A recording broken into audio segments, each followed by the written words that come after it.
Jueves 22 de noviembre de 2012, gracias por acompañarnos en la entrevista en línea que transmitimos en tiempo real desde la sala de redacción de la Prensa Aráfica. Un abrazo a usted que nos ve en nuestro país y el mundo a través de laprensarafica.com o nos escuche en GD Radio del grupo Dutriz.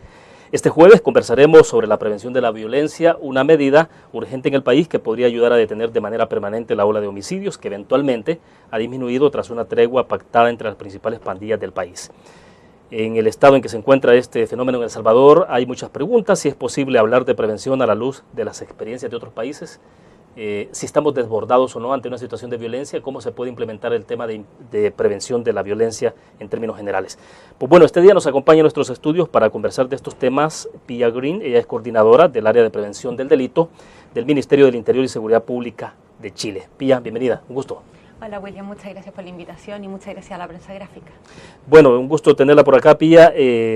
Bueno, para comenzar, prevención. Antes de comenzar la entrevista hablamos un poco de este tema de prevención. Parece que en el lenguaje, ¿no? en el tema de la violencia y todo esto que han vivido los países, sobre todo en América Latina, es un término, decíamos, no es tan antiguo, es un poco reciente. ¿Cómo se debe entender la prevención, Pia? El tema de la prevención recién empieza a nacer como una cosa fuerte en los años 80. Anteriormente, era una cosa muy... El tema de la seguridad era un tema más ideológico y se dividía, hablaban de, por una parte, que tenía que ser, habían ciertas corrientes políticas que hablaban de que todo tenía que ser control, sanción, represión, meter gente a la cárcel, mientras el castigo sea más duro va a haber menos delitos, etc. Y por otro lado existían otras corrientes políticas que hablaban de la prevención, que todo tenía que ser más suave, que teníamos que supongamos que la pobreza era un causal del delito o la falta de escolaridad, etcétera, etcétera. Y estas dos corrientes se dividían mucho. Hoy día eso ha pasado a la historia. Quien habla hoy día de que hay que no son complementarias, tanto el control, la sanción, como la prevención del delito, es una persona que se quedó en el pasado. Hoy día cualquier acción que tú hagas para que se cometa un delito menos del que se podría haber cometido, o un delito que no se cometió frente a la política que tú implementaste, estamos hablando de prevención del delito. Si eso implica que sean carabineros en las calles, bueno, es una política de prevención. O sea, si yo pongo un carabinero en la calle que es disuasivo para cometer un delito, se puede hablar de una política de prevención. Si yo meto a una persona a la cárcel, que la incapacito por una parte, que no pueda cometer otro delito, o a la vez puede ser un modelo para otra persona que no comete un delito, también es una medida preventiva. Así como también atacar los factores de riesgo, tanto como la vulnerabilidad social y muchos otros. ¿Cuándo es el momento de hablar de prevención? ¿Siempre o tiene que haber un momento específico? Siempre, siempre. O sea, yo creo que es lo primero que tenemos que empezar a hablar hoy día. Hoy día toda la gente debiera estar hablando de prevención porque son las medidas a largo plazo y son las sostenibles en el tiempo, que tienen que estar, por supuesto, acompañadas de otro tipo de medidas, no es la única, o si no, no va a tener resultados. Pero digo, ¿por qué hay poco, por qué se escucha menos de prevención? Bueno, al menos en la experiencia de nuestro país, ¿no? O sea, claro, tenemos un país bastante desbordado por la violencia, hemos tenido olas de homicidios, por ejemplo, a principios de este año, antes de que se conociera la tregua entre pandillas, de cerca de 14 homicidios diarios, ¿no? Ahora se ha disminuido a un promedio de 6 diarios a raíz de esta tregua, que eso requiere un punto y aparte, me gustaría abordarlo, claro, desde la perspectiva de ustedes, pero en el tema de prevención, decía cuándo se le entra al tema de prevención, porque de repente uno piensa que la violencia está tan desbordada que no se sabe si ya se superó cualquier posibilidad de que se pueda implementar métodos o programas preventivos. Tienen que ser temas paralelos. Yo estoy convencida de eso, de que tienen que ser temas paralelos y obviamente hay un cierto punto donde uno tiene que actuar represivamente, entre comillas, es una palabra que no me gusta mucho usar, pero uno tiene que actuar reactivamente frente a un delito. Y hay gente que comete un delito que es un peligro para la sociedad, que es violenta, y esa gente tiene que cumplir una condena. Y eso se encargará en tribunales, se encargará policía de llevar a cabo los procedimientos correspondientes. Pero paralelamente tienen que existir medidas preventivas, y tienen que existir medidas preventivas en 3 áreas, la primaria, la secundaria y la terciaria. Nosotros no nos tratamos de enfocar tanto en la primaria porque se ha comprobado en el mundo entero de que no es una prevención previa, son más bien actividades promocionales que son muy importantes, las deportivas, las culturales, las musicales, etcétera. Prevención secundaria, focalizar en las personas que tienen mayores factores de riesgo, y terciaria, donde uno se enfoca en las personas que ya han cometido delitos. La reinserción social es fundamental. Aproximadamente en el mundo estamos calculando que un 20% de las personas cometen el 80% de los delitos. sea, si yo me enfoco en ese 20%, la victimización baja infinitamente. Ahora, son cosas distintas. El contexto de El Salvador es muy distinto al contexto de Chile y cualquier medida que se aplica, y esto es una de las cosas que hemos conversado estos 2 días que hemos estado acá trabajando con la Policía Nacional, acá no hay recetas mágicas, acá no hay modelos que van a funcionar en cualquier parte. O sea, cada país, cada población, cada barrio tiene su cosa específica, sus características específicas y tienen que hacerse trajes a la medida, con distintas cosas que sabemos que han funcionado, siempre basado en la evidencia de cosas que han funcionado. Pero entonces la prevención, ¿cómo se concibe entonces? Como no es una fórmula, o sea, que no es una receta que se lleva a cada país. No, pero entonces, ¿cómo se asume entonces? Mira, nosotros en Chile, la fórmula que lo hemos hecho, que hemos tratado de... Lo primero que hemos tratado de hacer es de buscar las cosas que han funcionado en el mundo, de ser basado en evidencia. O sea, antiguamente, sobre todo en Latinoamérica y en algunos países se sigue haciendo, hacían muchos programas sobre la base de las buenas intenciones. Por ejemplo, de un ejemplo, mira, ¿sabe qué? Vamos a hacer que los niños jueguen fútbol, porque si los niños están jugando fútbol, no van a estar delinquiendo. Y así estamos dejando que los tiempos de ocio se ocupen en otras cosas. Bueno, ¿qué nos dimos cuenta? ¿Qué se dio cuenta la comunidad internacional científica respecto a la criminología de esto? Dice, bueno, ¿qué es lo que va a pasar? Que esas personas van a ser delincuentes que saben jugar muy bien fútbol. No vas a producir menos delincuentes. Eso no es prevención, esas actividades son promocionales. Con esto, por favor, William, no quiero que nadie crea que yo estoy diciendo que las actividades deportivas no funcionan, para nada. Deben hacerse. O sea, y que no deben hacerse, para nada. Sí. Deben hacerse y los jóvenes tienen que tener oportunidad en ese sentido. Pero cuando uno habla de prevención del delito, habla de una cosa hay que tener ciertas características. La primera es que debe ser focalizada no solamente en territorios específicos, sino que en grupos vulnerables. Y grupos vulnerables en general son personas que ya tienen ciertos factores de riesgo que van a ser más tendientes a que puedan llegar a entrar a una carrera delictual. Y estos factores de riesgo son variados, se ven en general 7, pero tienes individuales, familiares, comunitarios, escolares. Claro. Cuando un individuo empieza a juntar muchos de estos factores de riesgo, la curva se va infinitamente hacia arriba de que esta persona puede entrar en una senda delictual más fácil. Exactamente. En el país tenemos un factor dentro de lo que ha mencionado y que tiene que ver justamente con la parte de la familia. Tenemos una alta tasa de desintegración familiar. Hay un instituto por acá, el instituto del Inframen, conocido como Inframen, que ese instituto, decía el director justamente esta semana, que tiene el 70% de sus alumnos en ese instituto, que es un instituto público, provienen de familias desintegradas. El 70% de alumnos de ese instituto, o sea, es como una muestra, ¿no? Pero en general el país tiene ese problema, porque la mayoría de familias, bueno, después el conflicto tuvo una incidencia directa, pero luego hemos registrado un alto nivel de incidencia de personas que se han ido para Estados Unidos. Entonces, la desintegración familiar es muy fuerte. Claro. ¿Cómo se le entra, por ejemplo, a esa parte en específico? Cuando se sabe que falta la figura paterna, materna o faltan ambos.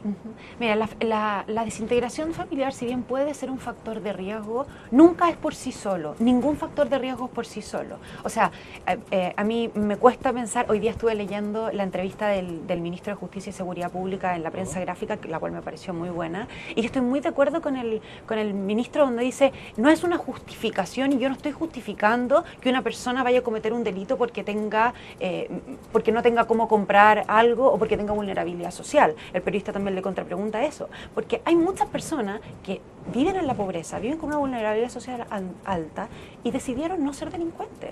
¿No? Es lo mismo que pasa con la desintegración de la familia. Hay muchas familias desintegradas y hay muy pocos delincuentes que vienen de familias desintegradas, ciertamente. Entonces, eso se tiene que atacar, por supuesto, pero lo que uno tiene que ir viendo es cómo estas cosas se van sumando los distintos factores. Por ejemplo, la desintegración de una familia, mucho en Chile, una de las cosas que nos damos cuenta y lo que habla la literatura, es que en general la pandilla, la banda, el clan, como se le llaman algunas poblaciones de Chile, capturan generalmente al joven cuyos padres se fueron privados de libertad, porque queda solo. ¿Qué es lo que hay que hacer en ese momento? Que son programas que son muy importantes, que en Chile los tenemos, pero ya estamos tratando de darle como una versión 2.0, es inmediatamente intervenir a ese joven, tomarlo, posicionarlo en otra familia, si tiene un tío, una tía, una vecina o alguien, darle las cosas básicas que tengan para vivir, darle un apoyo psicosocial a los niños, a la familia. Cuando un niño que vive con padres o adultos significativos, o pares, o hermanos que han pasado por la justicia o tienen antecedentes delincuentes, es un factor de riesgo altísimo. Perfecto. Debo hacer una pausa comercial. Cuando volvamos, hablemos entonces de de cuáles son los factores que se integran para completar esa fórmula, digamos, que es la que convierte a un joven potencialmente delincuente. Vamos a una pausa comercial, volvemos.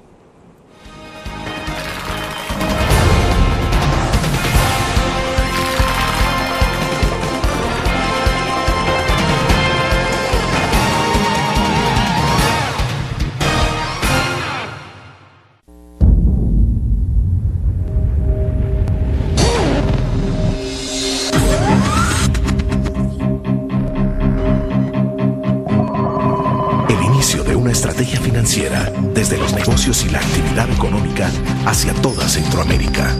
El Economista Regional, una revista especializada donde encuentras el panorama empresarial y los principales movimientos financieros. El Economista, el modelo regional de información económica.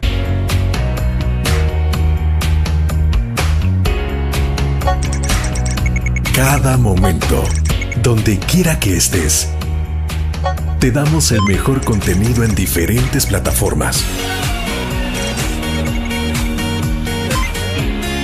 para que tú escojas el medio para informarte. Y ahora con Grupo Dutriz Alive, la nueva aplicación digital. Vive la información como una nueva experiencia en tu periódico. Multiplicamos la forma de informarte. Grupo Dutriz.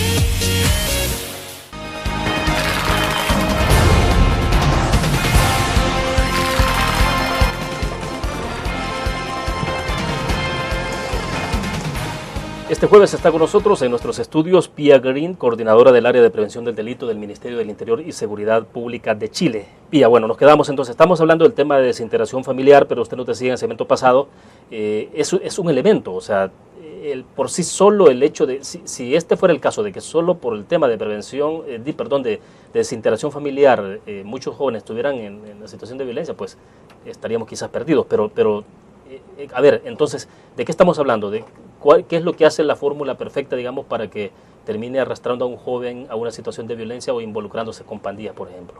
Creo que una fórmula perfecta no hay. Los factores de riesgo son variados, como yo te contaba en estas 7 áreas, pero hay algunos que inciden más. O sea, tienen factores escolares, por ejemplo. Si un niño es víctima de bullying en el colegio o de violencia escolar, o tiene fracaso académico, o deserta del colegio, la deserción escolar es un factor de riesgo súper importante para el involucramiento en conductas antisociales y eventualmente en una carrera delictual, convertirse en un infractor de ley, porque no tienen actividad, porque no tienen actividad alternativa, etcétera.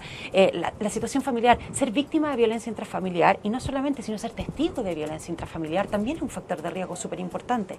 Consumo de droga y alcohol. El consumo de droga es uno de los factores individuales más importantes, no solamente propios, sino de los pares, de los padres, etcétera. Las cosas las situaciones de riesgo, porque acá es súper importante, nosotros tenemos una mirada hay distintos modelos para ver el delito, pero el delito es un triángulo al final. Para que exista un delito tiene que haber un victimario, una víctima o un objetivo y un lugar para que ocurra esto, ¿no? Si la prevención situacional es un tema que ha avanzado mucho en los últimos años, la cual nosotros le estamos dando un enfoque muy importante. Tenemos equipo específicamente dedicado a eso dentro de la subsecretaría.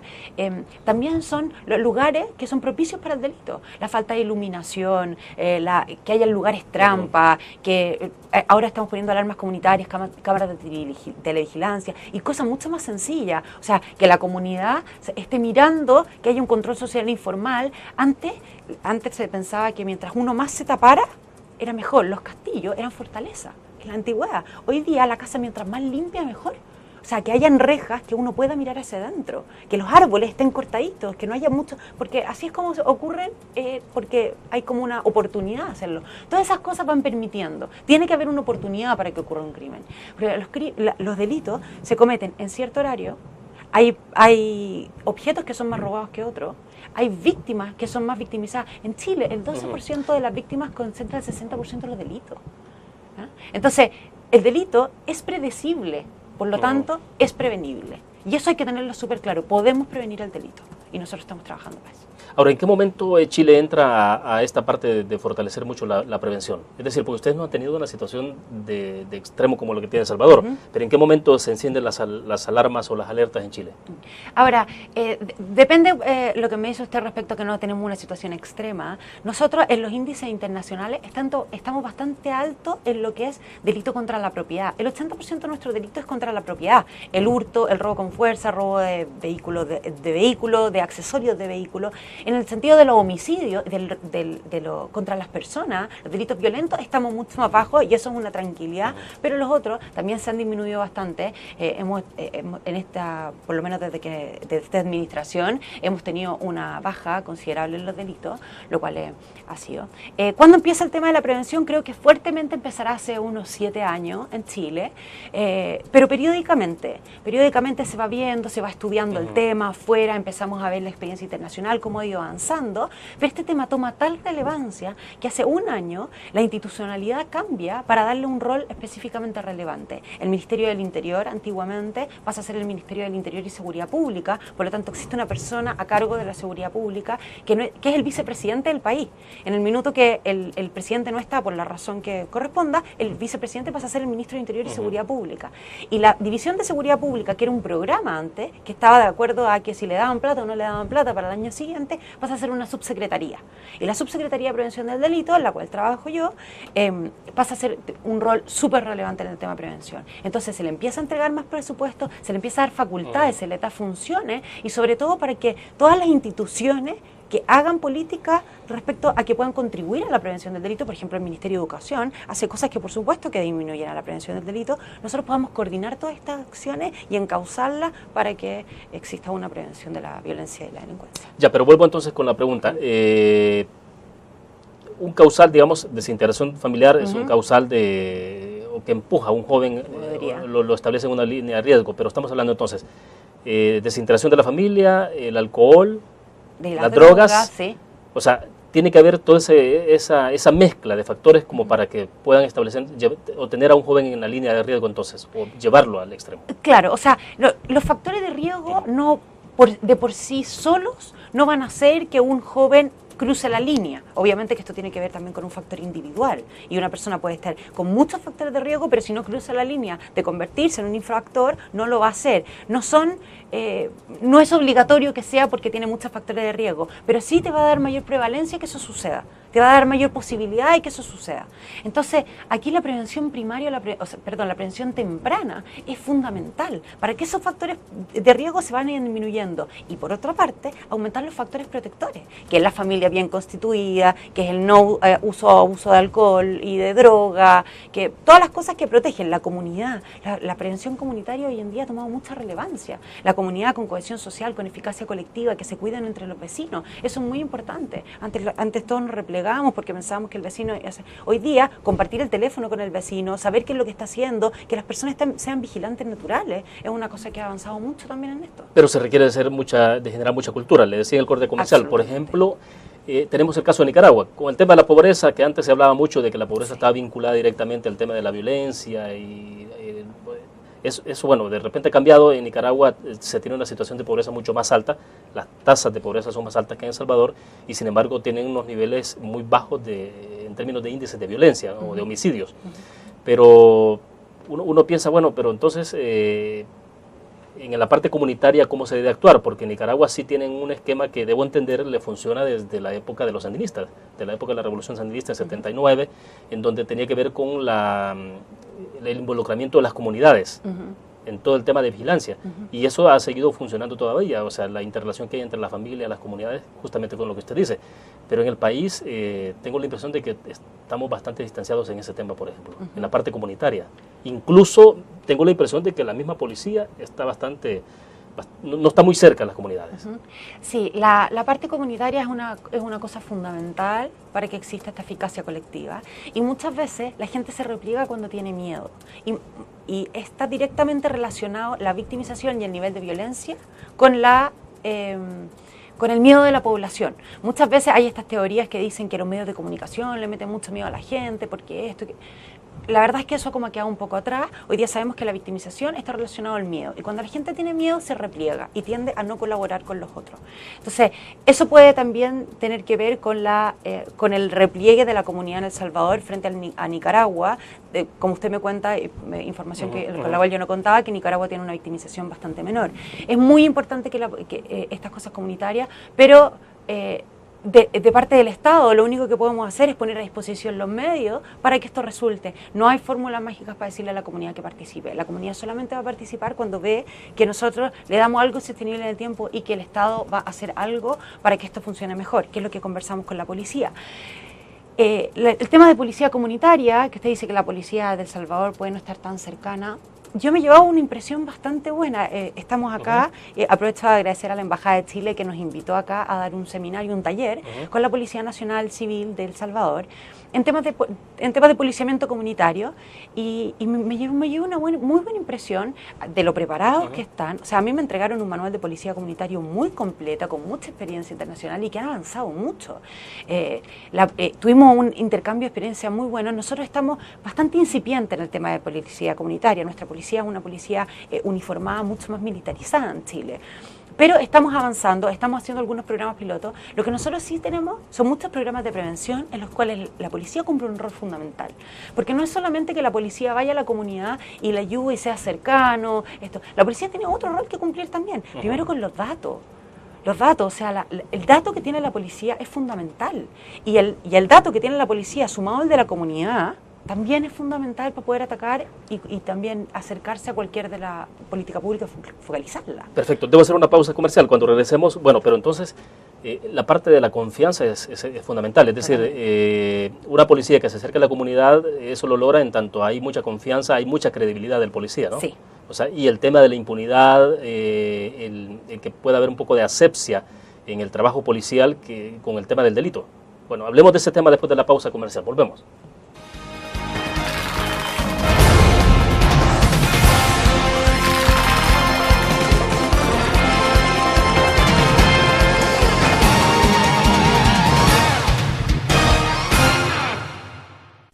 Ingresa gratis a un nuevo nivel de lectura.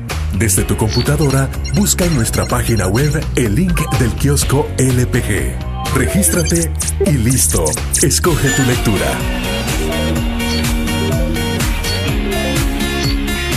En tu tablet, iPhone o Android, ingresa a App Store o Google Play. Busca kiosco LPG. Descarga la aplicación y disfruta de todas nuestras publicaciones digitales. Grupo Dutriz. Multiplicamos la forma de informarte. La interacción con la tecnología llega con múltiples formatos. Nueva revista Tech Live, la información tecnológica más actual y los gadgets que modifican tu estilo de vida. Tech Live es una revista multiplataformas que te ofrece los últimos avances de la tecnología, las herramientas de mayor utilidad e interesantes artículos de la era digital. Escoge el medio que te mantendrá actualizado o visita nuestra web. Espera el futuro con Tech Live, una publicación de Grupo Dutriz.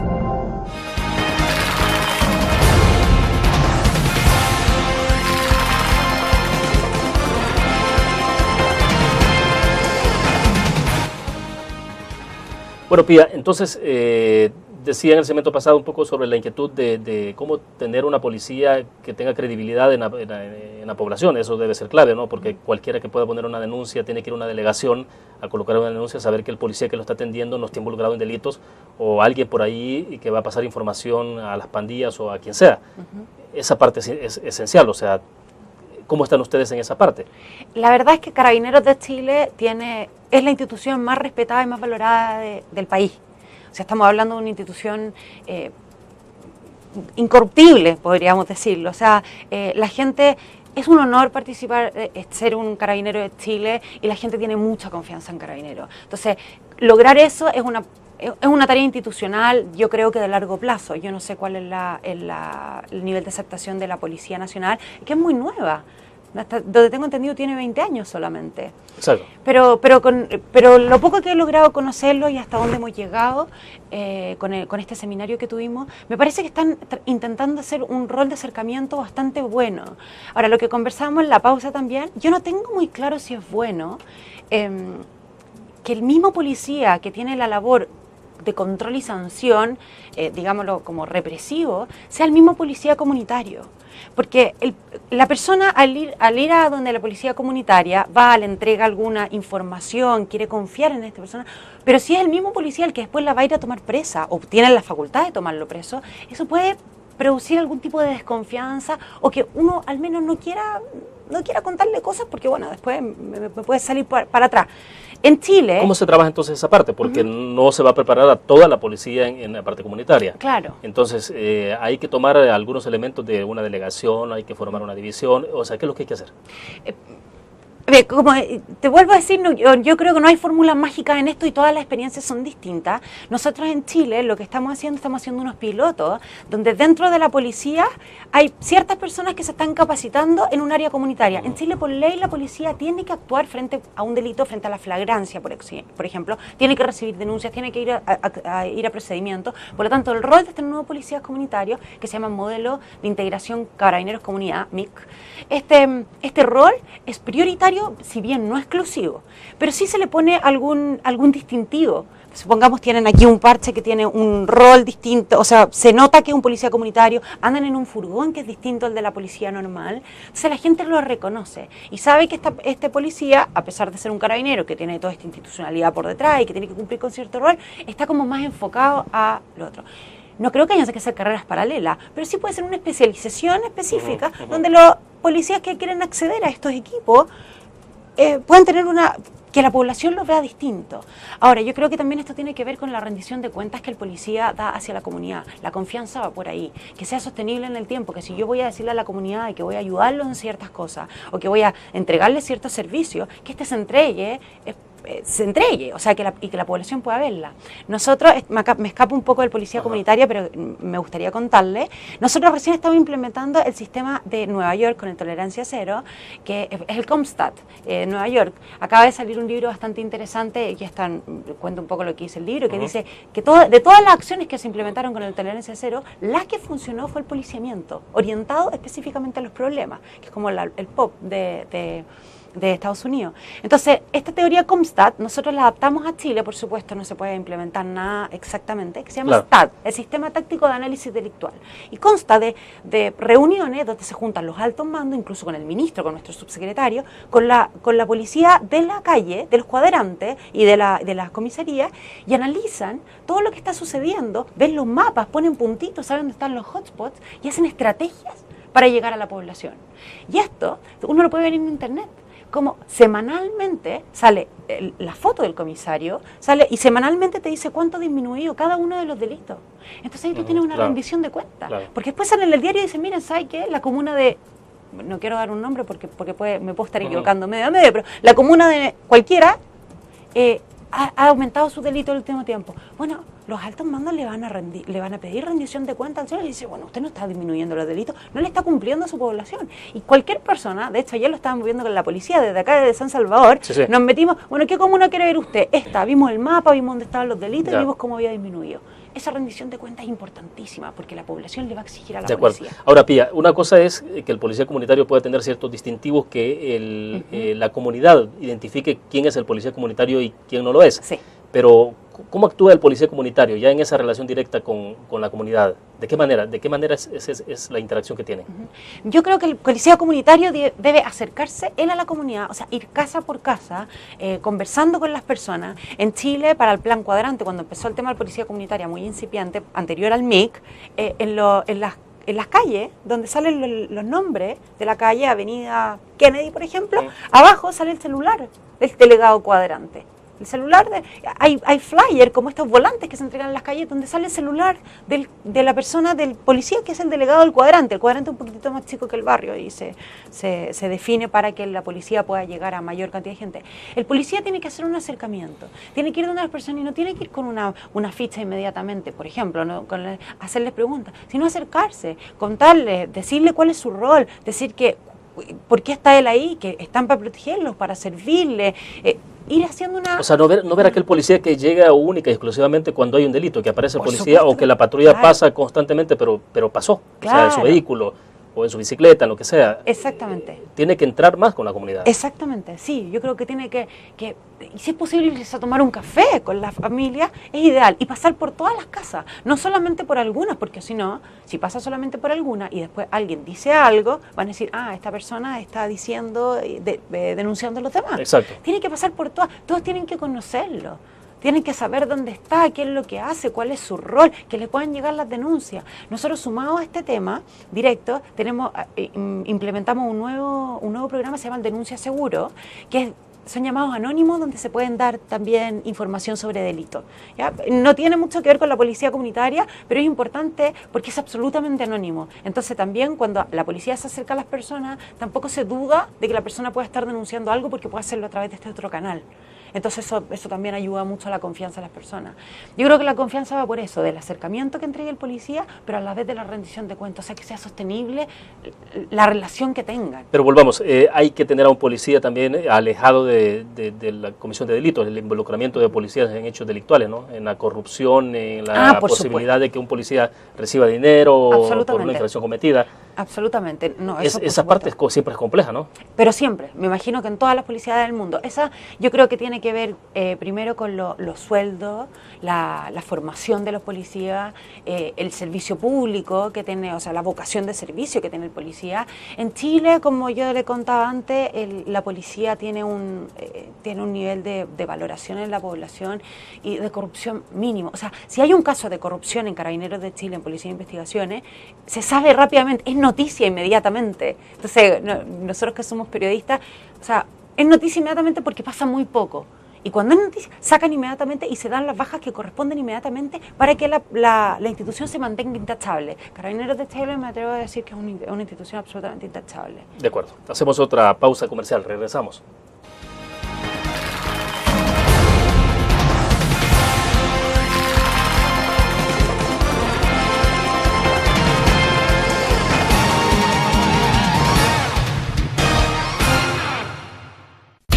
Una nueva forma de vivir la información. GDA Live de Grupo Dutriz.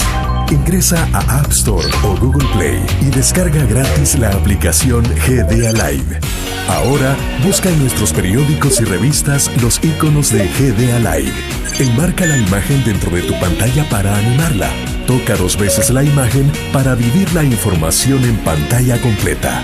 Y recuerda que en el código ALIVE de la portada estaremos actualizando nuestras noticias. Con GDA Live, vive la información. Grupo Dutriz, multiplicamos la forma de informarte. Un graficionado no olvida la historia, y aunque perdió una y otra vez, no perdió el orgullo. El graficionado se levantó entonando su grito de batalla, respirando gritos de gol y celebrando las épicas victorias.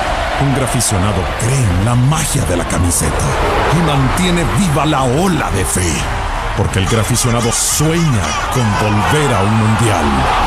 El gráfico lo hacemos por deporte.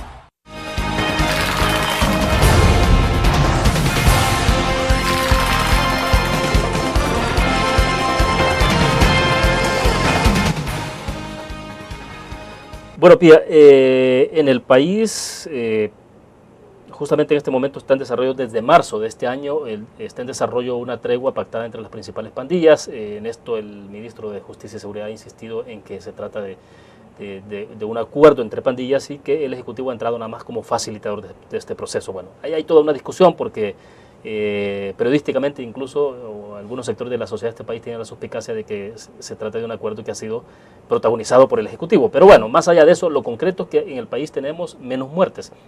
Inmediatamente entra en vigencia esta tregua entre pandillas y los homicidios bajaron de 14 a un promedio de 6 diarios. O sea, es sustancial para este país. Pero el punto es, hay un poco de cuestionamiento por el hecho de que no se trata, por ejemplo, de una política del Estado, que además esto puede ser poco sostenible en el tiempo y un poco de inquietud, pero ¿cómo entra este tipo de acuerdos con la parte de prevención? ¿No tiene nada que ver? ¿Tiene mucho que ver? ¿Cómo se vería digo, no pido una opinión específica porque tú eres chilena, ¿no? Pero ¿cómo se puede ver esto en el marco de todo el esfuerzo integral de combate de la parte represiva, pero también preventiva? Bueno, tiene todo que ver. Desde mi punto de vista esto tiene todo que ver. O sea, yo leí hoy día la entrevista, como le contaba, me pareció una muy buena entrevista, pero eché de menos la palabra prevención. O sea, dije, todas las acciones, que yo no quiero opinar de política de otros países, por supuesto, pero creo que todas las acciones que lleven a que se produzcan menos muerte o menos violencia o menos delincuencia, bienvenidas sean, de la forma que sea. Pero como bien dice usted, tienen que ser sostenibles en el tiempo. Y un acuerdo entre pandillas no va a ser sostenible en el tiempo si es que no se ataca la raíz del problema. Que el ministro lo dice pero no habla de prevención. A mí me hubiera gustado ver algo de prevención, pero lo desliza también, y yo me imagino que también tienen que tener varias políticas al respecto. Creo que esto hay que trabajarlo paralelamente. Si han disminuido los homicidios en un 60%, creo que habla el ministro, pero fantástico. Fantástico. ¿Cómo vamos a sostener esto en el tiempo? Con prevención a largo plazo. La prevención es más difícil que se hable porque uno es más cara, porque es individual generalmente, mucho más individualizada y focalizada. Entonces es más caro. Y después se ve en el largo plazo. Y uno quiere resultados rápidos, pero sí, por supuesto, los gobiernos son muy cortos, no sé cuánto dura el gobierno acá, pero nosotros... 5 años. 5 años. Nosotros tenemos gobiernos de 4 años. Con prevención uno no alcanza a hacer mucho. Uno dice, bueno, hagamos prevención escolar, disminuyamos la violencia escolar, el bullying... y podemos demorarnos 10 años en hacer algo. Entonces la gente no habla mucho de eso. Me parece, no quiero opinar específicamente del tema, pero puede ser una buena política si es que ha disminuido los delitos. Yo le metería el tema de prevención muy fuerte. O sea, paralelamente a eso que se está haciendo, creo súper importante que se empiece a trabajar con los jóvenes en las pandillas que están en la cárcel. O sea, temas de reinserción social, reinserción laboral, es súper importante. O sea, estas personas de que no tienen oportunidades, como dice el ministro, darle la oportunidad de que tengan un trabajo. Hay muchos estudios, los canadienses son muy buenos en esto, que le preguntan, que dicen, la mejor forma acá es preguntarle a los pandilleros, ¿qué harías tú para dejar de ser pandillero? O sea, ¿qué puedo hacer yo para que tú dejes de ser pandillero? Si la mejor forma es preguntarle a la gente. El 99% de los pandilleros dicen tener un trabajo estable. Entonces, bueno, no es el único factor. No porque tú les des un trabajo estable van a dejar de ser pandilleros, sí, bueno, o de cometer en el país, por ejemplo, delito. hay un poco de inquietud porque dicen, bueno, las familias de las pandillas han hecho una forma de vida a través de la extorsión. Entonces, claro, una familia que recibe $500, $1,000 a través de la extorsión, y va a mandar a su hijo, una madre va a mandar a su hijo a trabajar y va a ganar el mínimo $230, $300, de repente dice, bueno, es más rentable que ande extorsionando, ¿no? Exactamente. Sí, eso pasa mucho. Entonces los incentivos tienen que ir por otro lado, no solamente los económicos, sino... Ahora, ojo que quiero especificar una cosa. Cuando uno habla de pandillas, cuando me estoy refiriendo a pandillas, estamos hablando de este tema, uno habla de la gente que comete delitos dentro de las pandillas. El hecho de solo pertenecer a una pandilla no te convierte en un delincuente. Hay gente que se junta en pandillas, lo que se puede llamar pandillas, y son grupos que persiguen ciertos fines, pero en el minuto que no sean violentos, no cometen delitos, no hay ningún problema que pertenezca a una pandilla. En el país es un poco difícil esa parte porque, por ejemplo... cada miembro de pandilla que ingresa a una pandilla recibe una especie de bautismo, ¿no? Y a veces una de las asignaciones tiene que ser específicamente con la comisión de un delito. Perfecto. En la mayoría de los casos tienen que incluso cometer un asesinato para poder ser parte de integrante de esa pandilla. Entonces, entonces podemos tomarlos como sinónimos. Es que en el mundo es muy bueno hacer esta como diferenciación, porque muchas veces hay pandillas de que no son violentas. Y esas pandillas, bueno, hay que tomarlo como que eso pueden ser clubes, pueden ser esto, y está bien. Claro. Ahora, si estamos hablando de este caso específico, muchas gracias por la aclaración. El tema de las pandillas... Perdón, me perdí hacia dónde estábamos. El punto es hasta dónde, por ejemplo, en el caso de las pandillas se puede trabajar con la parte preventiva. Veníamos hablando en los segmentos anteriores de la policía comunitaria, pero siempre en la parte preventiva, y con esto de la tregua entre pandillas, si no forma parte de una política de Estado, también hay un poco de inquietud. Hablo de lo que está ocurriendo en nuestro país, un poco de inquietud de en qué va a terminar esto. Ya si no se va a terminar finalmente dándole más fortaleza a las pandillas. Claro.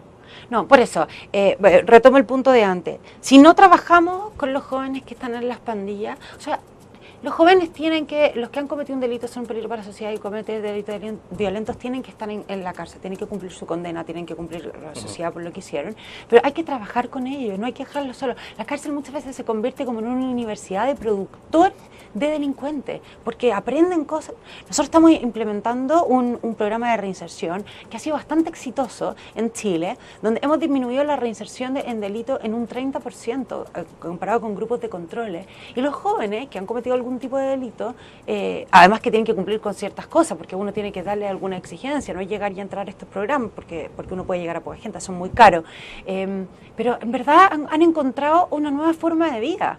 Entonces esto no es solamente lo económico que tú le puedes entregar, como usted bien decía, es imposible competir contra $1.000 diarios extorsionando o viviendo en el narcotráfico. El Estado no puede entregar, un privado no puede entregarte eso. Contra eso uno nunca va a competir, pero puede competir contra otras cosas. O sea,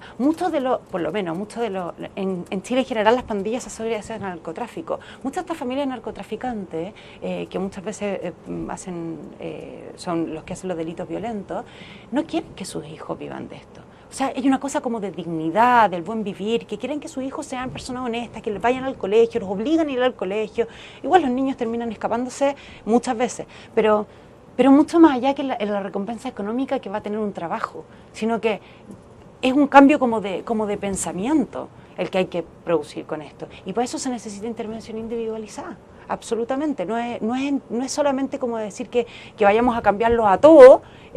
Antiguamente se pensaba que las pandillas se podían como transformar hacia grupos que hicieran bien. O sea, por ejemplo, que una pandilla la transformaron en un grupo de scout. Hoy día eso ha pasado a la historia, es imposible. Lo que hay que hacer es hacer un trabajo individual con cada una de las personas que pertenecen a las pandillas. Pero bueno, vuelvo sobre un punto, es decir, la parte preventiva que es importante, pero bueno, los efectos no son inmediatos. No son inmediatos. Estamos claros. No. Pero eso a veces es lo que distancia o hace que no forme parte dentro de algún gobierno, dentro de las políticas, dentro de los políticos, en tanto tampoco es tan redituable electoralmente hablando. Exactamente, sí. Eso es una cosa que yo no puedo decir directamente, pero sí, la gente habla mucho más de las cosas que te van a dar réditos en el corto plazo.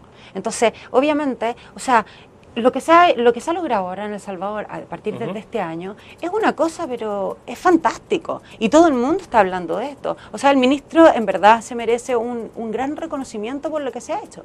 Si el ministro hubiera dicho, mira, ¿sabe qué? Que nosotros vamos a empezar con la prevención y esto, a pesar de que sea sostenible en el tiempo y que debieran hacerlo también, no tendría el éxito visible que tendría y lo veríamos quizás en 2 periodos más de gobierno. O sea, insisto, creo que hay que hacerlo, creo que es fundamental, nosotros estamos trabajando para esto en el largo plazo, pero también hay que hacer acciones en el corto plazo porque así la comunidad empieza a confiar. Cuando entra de acuerdo, pero vaya, en el caso de la tregua, si solo se enfoca todo el esfuerzo en esta tregua, al final no se va a estar combatiendo las causas. Yo creo que no. Yo creo que va a volver si es que no se combaten las causas. Yo me imagino que el gobierno también está haciendo mucho con las causas, porque el ministro en la entrevista dice, nosotros tenemos súper claro cuáles son las razones por las cuales suceden estas cosas. Y eso, me imagino que hay especialistas trabajando en esto, en temas de prevención. Tiene que haberlo. Tienen que irse a las causas del problema. Si no, con una tregua solamente, muy bien, y felicitaciones por lo que han logrado hacer, pero me da la sensación de que no puede ser sostenible en el tiempo si no se hacen políticas de largo plazo, individuales, mucho más focalizadas, evaluadas, ir evaluando cada acción que se va haciendo, que hayan funcionado antes, basado en evidencia. Son cosas súper específicas de cómo se tiene que avanzar en temas de prevención. Perfecto. Hacemos la última pausa comercial, regresamos al cierre.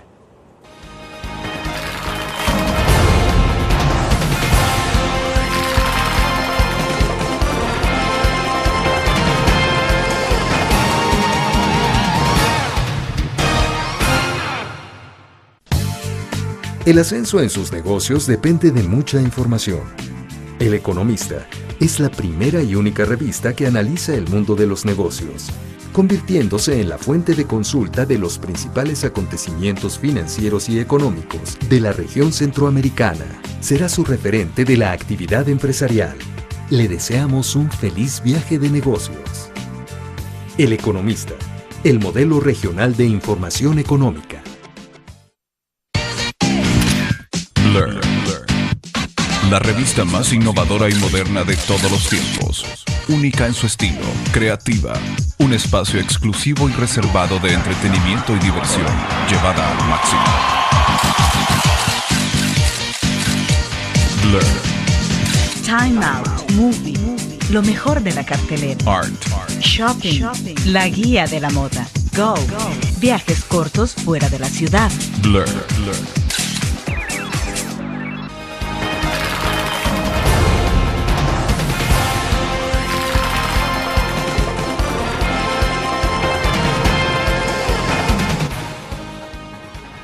Bueno, ingresé el día de ayer a la página web de ustedes, del sitio oficial, ¿no? Del ministerio, y estaba leyendo ahí un poco sobre el tema de las tutorías personalizadas. Yo creo que es importante conocer un poco la experiencia de ustedes en esa materia, o sea, cómo opera esto, de qué se trata, o sea, ¿es de tomar directamente a los jóvenes en las escuelas, en los colegios o qué?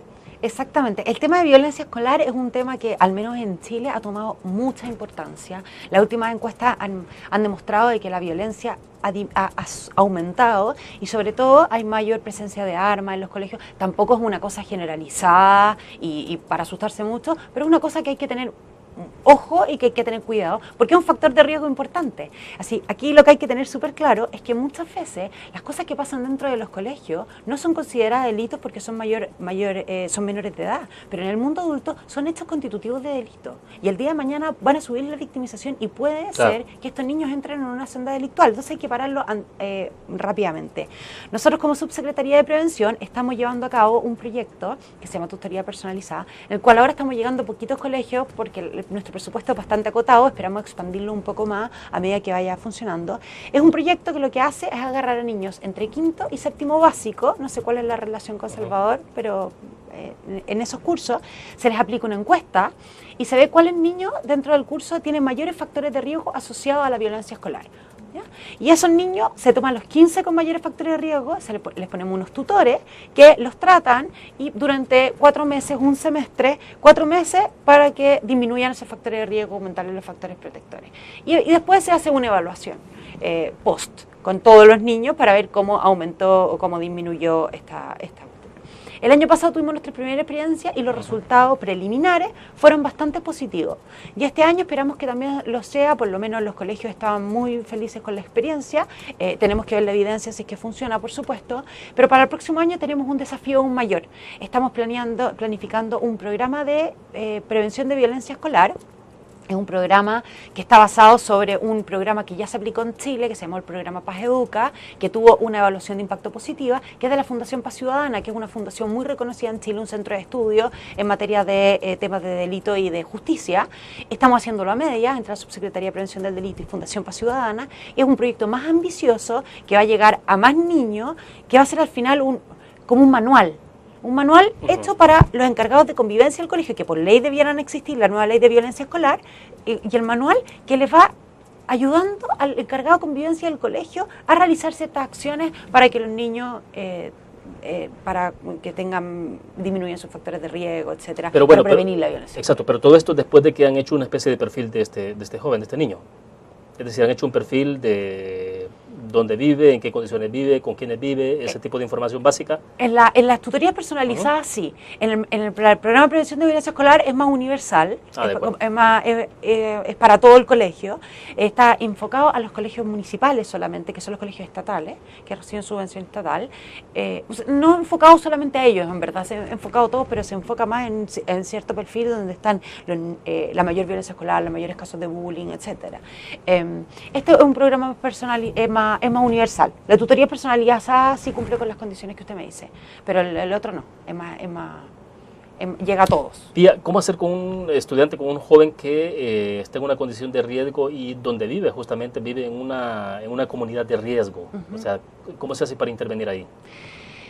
Uno no puede sacar a los jóvenes de su contexto. O sea, hay que, claro, cuando uno vive en una comunidad hay que tratar de atacar todos los factores de riesgo de distintas formas. Nosotros tenemos programas que se llaman Barrio en Paz Residencial y Barrio en Paz Comercial, y los Barrio en Paz Residencial lo que hacen es hacer un diagnóstico de los barrios, que es la comunidad como más chica.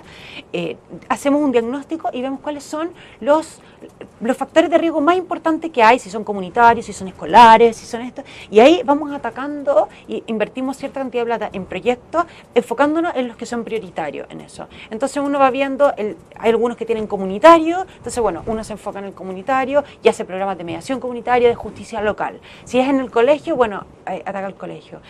Es muy difícil el joven solo intervenirlo, tiene que pasar por alguna de estos, o bien sea por el municipio, o bien sea por alguno de nuestros programas, para que pueda ser intervenido y pueda llegar. Nosotros tenemos un programa que es muy interesante, que fue una idea de Carabineros de Chile, hace muchos años, y hoy día ya está institucionalizado en casi todo el país, que se llama 24 horas, que cualquier niño que o bien es vulnerado en sus derechos o bien comete una infracción de la ley, desde los 14 a los 18, o sea, hasta 18 años, el niño que pasa por una comisaría, por el motivo que sea, es ingresado en una base de datos que lo ingresa Carabineros. Y Carabineros semanalmente envía estas listas con todos estos jóvenes a la comuna de origen de estos niños. O sea, si cometieron un delito en Santiago Centro, por ejemplo, pero el joven es de Huechuraba, bueno, ingresan a la lista de Huechuraba. Y esta lista de jóvenes que pasaron durante toda la semana por la comisaría se le envía al municipio, y el municipio, con información sensible, por supuesto, se lo manda a una persona que va y se dirige directamente a cada uno de niños. Sabe si es de alto compromiso delictual o de bajo compromiso delictual, cuántas veces ha estado. O sea, llega a la comuna la información, pero también pasa hasta la escuela. No, pasa una persona y esa persona va a la casa del niño, generalmente. De acuerdo. Y ven cómo lo pueden llegar. Muchas veces son muchos niños y no se puede llegar a todo y se toma decisiones. Pero cuando uno ve que un niño constantemente está pasando por la comisaría o tiene problemas con la justicia o está constantemente siendo vulnerado en sus derechos, bueno, se puede ir donde el niño, se le puede derivar a un OPD, que es la Oficina de Protección de Derechos, se le puede tomar en algún programa que tengamos nosotros o si tiene algún consumo problemático de drogas, se deriva algo del Servicio Nacional de la Prevención y Rehabilitación de Drogas y Alcohol, Senda, se puede pasar a un programa lo puedes ir a visitar al colegio, ves el desertor escolar, ahí empiezas a ver el perfil del niño a través de este listado que le llega y lo derivamos donde sea, donde corresponda. Pero requiere sí de mucha inversión en esto, o sea, sí es bastante caro, me imagino. Es caro. Digo, porque aquí uno piensa, bueno, ¿cuántos... en el caso de las pandillas, ¿cuántos pandilleros llegan a los tribunales por homicidios, por diferentes clases, por un homicidio, luego llegan por 2, por 3 y siguen llegando, o sea, y salen libres? Y en la parte de seguimiento uno no sabe qué está pasando. Sí, es muy complejo, es caro, y lo más complicado es el tema de la coordinación interinstitucional, que nosotros hemos tenido un avance muy grande. El sistema de alerta temprana, levantar la banderita cuando esto está empezando, es súper importante, porque nuestro problema es que muchas veces todos dicen, necesito atender más niños, necesito atender más jóvenes, necesito más, pero finalmente nos damos cuenta que estamos todos interviniendo a un joven que está sobreintervenido y estamos dejando cupos de lado para otras personas. Exacto. Mientras estas instituciones que están en terreno no se coordinen y tengamos un sistema para alertarnos, sin compartir información sensible, por supuesto, tengamos un sistema de todo, de conocer, si a mí me llega un joven y yo estoy atendiendo psicológicamente a niños que han sido abusados, por ejemplo, y me doy cuenta que el niño es consumidor de droga, que sus padres están privados de libertad y que además tiene baja fracaso académico o bajo rendimiento académico, y converso con las personas que están atendiendo estos casos y me doy cuenta que todos lo están atendiendo por todas partes, pues tenemos que hacer una estrategia integral. O sea, tenemos que hablar que no lo agarre Senda, que no lo agarre el Abriendo Camino, que no lo agarre también los de violencia escolar. Si el niño está por todos lados, está sobreintervenido y no vamos a llegar a ninguna cosa. Tenemos que ver cómo canalizar estas cosas y llegar a la mayor cantidad de jóvenes posible. De acuerdo, entonces para ir concluyendo la entrevista, un poco en la experiencia que han compartido con la Policía Nacional Civil de El Salvador, ¿cuáles son los énfasis que han planteado ustedes? Nosotros, más que darle, supuestamente era un taller de policía comunitaria, pero más que contarle de nuestra policía comunitaria, que como le contaba, bastante incipiente, pero ha sido una muy buena experiencia y esperamos expandirla. Carabineros está muy satisfecho con lo que se ha logrado. Lo que nosotros le presentamos a la policía fueron nuestros programas de prevención, cómo han funcionado sus resultados y cómo la policía puede participar de ellos, y que no solamente puede participar, debe participar, porque son un actor clave y tienen un rol fundamental y hay que hacerlos copartícipes de esto, tanto en su llegada con la comunidad como en la producción de información que tiene la policía. O sea, es muy importante la policía en todo esto. Nosotros, tanto en los barrios en paz comercial como en el barrio en paz residencial, una iniciativa interministerial que estamos llevando a cabo en La Legua, que es un sitio que tiene, es un barrio que es muy que tiene mucha victimización y un narcotráfico incipiente, una población muy estigmatizada también. Hemos hecho muy buen trabajo también. En todas estas cosas, las policías son fundamentales, ambas policías, Carabineros de Chile, Policía de Investigaciones, Fiscalía. Importantísimo. El trabajo con Fiscalía siempre es muy importante, el Ministerio Público, porque también tienen mucha información. Entonces, entre todo, esta coordinación interinstitucional que nosotros le presentamos muchos modelos, cómo lo bajamos a terreno y cómo ellos como policía pueden participar de estas cosas. Y quedaron muy felices. Ahora tiene que escuchar la versión de ellos, pero según los comentarios que nos hicieron, estaban muy agradecidos, quedaron muy entusiasmados con nuestra seminario taller y esperamos que nos vuelvan a invitar. Bueno, perfecto, se nos agotó el tiempo. Gracias, Pía, muy gentil. Muchas gracias, William, que esté muy bien. Bueno, perfecto, terminamos así la entrevista en línea. Gracias a ustedes por su fiel sintonía. Les invito a que nos acompañe mañana. Estará con nosotros Gerson Martínez, ministro de Obras Públicas. Estaremos conversando en una transmisión especial de la entrevista en línea desde el Boulevard Diego de Holguín, que bueno, a partir del domingo tendrá otro nombre. Nos vemos entonces mañana.